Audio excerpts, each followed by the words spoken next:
আজকের আলোচনার বিষয় ঠাকুরের নিজের হস্তে লেখা সত্যানুসরণ গ্রন্থ থেকে ধনী হও ক্ষতি নাই, কিন্তু দিন এবং দাতা হও। ঠাকুর আলোচনা প্রসঙ্গে দ্বীপরক্ষী 6 সেখানে একটি কথা বলেছেন। ঠাকুর বলছেন, তোমার যদি 2 পয়সাও থাকে, আধখানা পয়সাও অন্তত মানুষকে দিও। মানুষের জন্য এই রকম করা মানে নারায়ণকে ধরে থাকা। যদি আমার কাছে 2 পয়সা থাকে, ঠাকুর বলছেন আধখানা পয়সাও মানুষকে দিও। তিনি কখনোই বলেননি যে পুরোটা দিয়ে দিতে। তিনি নিজেরটা, নিজের যে প্রয়োজন সেটা অবশ্যই করে কিছুটা মানুষকে দিতে বলছেন।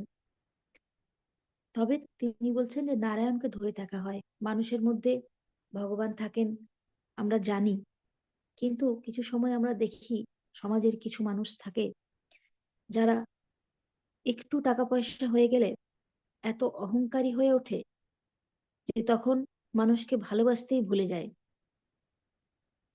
হয়তো সেই মানুষটার একটা সময় খুব খারাপ অবস্থা ছিল, ঈশ্বর তাকে কৃপা করে দয়া করে হয়তো তার সেই খারাপ অবস্থা থেকে ভালো অবস্থায় এনে দিয়েছেন। কিন্তু সেই যে ভালো অবস্থায় এসেছেন তখন তিনি তার দরিদ্রের অবস্থাটা ভুলে যায়। সে এত অহংকার সেই মানুষের হয় যে তারা অন্য যে দরিদ্র মানুষ সেই মানুষগুলোকে তখন আর ভালোবাসতে পারে না। তো অহংকার পতনের মূল, সেটা জেনেও সে অহংকারী হয়। ঠাকুর বলছেন, ধনবান যদি অহংকারী হয় সে দুর্দশায় অবনত হয়। সে কিন্তু আবার নিজের ক্ষতি নিজেই ডেকে নিয়ে আসে। তো সেই জন্য প্রত্যেক মানুষকে যতই টাকা পয়সা থাকুক, তিনি বলছেন যে দিন এবং দাতা হও। মানুষকে দিতে হয়, দেবার মানসিকতা থাকতে হয়, শুধু নেবার মানসিকতা থাকলে হয় না। দিন হতে বলছেন। দিন হতে বলছেন মানে সবসময় মনে রাখতে হয় যে আমার কিছু নয়, সবটাই ঈশ্বরের। তবেই আমি তার কাছেই তো দরিদ্র। মানুষের কাছে হয়তো আমি অনেক ধনবান, কিন্তু ঠাকুরের কাছে, ঈশ্বরের কিছু কাছে কিন্তু আমরা সব সময় দরিদ্র। আমাদের কিন্তু কিছুই নয়, আমরা খালি হাতে। তিনি দেবেন, তবেই আমাদের কাছে থাকবে। তিনি যদি সবটা নিয়ে নেন তাহলে কিছুই থাকবে না। আমরা যখন এই পৃথিবী ছেড়ে চলে যাব তখন কিন্তু কিছু নিয়েও যাব না। তবুও মানুষ এতটা অহংকারী হয়, সরি, এতটা মানে নিজের নিজের আমার আমার করে এই পৃথিবীতে এসে, যে তার জন্য পরিবারের মানুষের সাথে, সমাজের মানুষের সাথে ঝগড়া বিবাদ, অনেক কিছু খারাপ কথাবার্তা হয়ে থাকে মানুষের মধ্যে। মানুষের রাগারাগি দ্বন্দ্ব সবসময় লেগেই আছে সম্পত্তির জন্য, আহ টাকা পয়সার জন্য। কিন্তু মানুষ ভুলে যায় যে মানুষকেই যায়, যখন সে শ্মশান ঘাটে যাবে তখন কিন্তু 4 জন মানুষকেই লাগবে নিয়ে যাওয়ার জন্য। টাকা পয়সা যতই থাকুক সেই টাকাগুলো কিন্তু নিয়ে যায় না। তো মানুষ যদি নিজের অহংকারটাকে ত্যাগ করতে পারে, তাহলে সে যতই টাকা পয়সার মালিক হয়ে থাকুক, সে কিন্তু অবশ্যই অন্য মানুষকে দেবার মানসিকতা রাখতে পারবে। না হলে কিন্তু কখনোই রাখতে পারবে না। ঠাকুর সবসময় বলছে দেবার কথা। একটা ছোট কথা বললি, আগেকার দিনে মানুষদের আমরা দেখতাম কি যে টাকা পয়সা থাকতো না, তো চাল দিত, আহ শাকসবজি দিত, দিয়ে তারপর নিত। বা কোনো বাইরের লোক এলে সব সময় কিছু না কিছু দিত।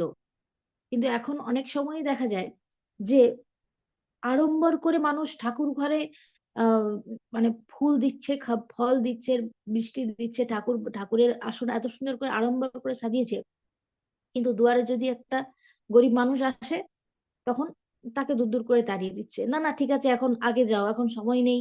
বা জানলা খুলে দেখলেও না, কলিং বেল বাজিয়ে যাচ্ছে, কেউ এসেছে চলে যাবে।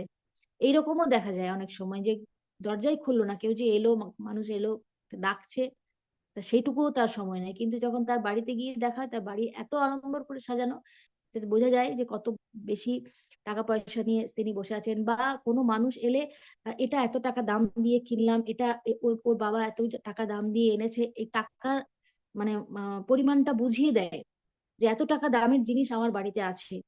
কিন্তু সামান্য চাঁদা নিতে আসুক পাড়ার ছেলেরা, তখন বলবে না না এখন সময় নেই, যাও, বাড়িতে কেউ নেই, যাও। কাজের লোককে দিয়ে বলিয়ে দেবে যে বাড়িতে কেউ নেই, যদিও সে বাড়িতে আছে। এইরকম ধরনের আচরণও দেখা যায়।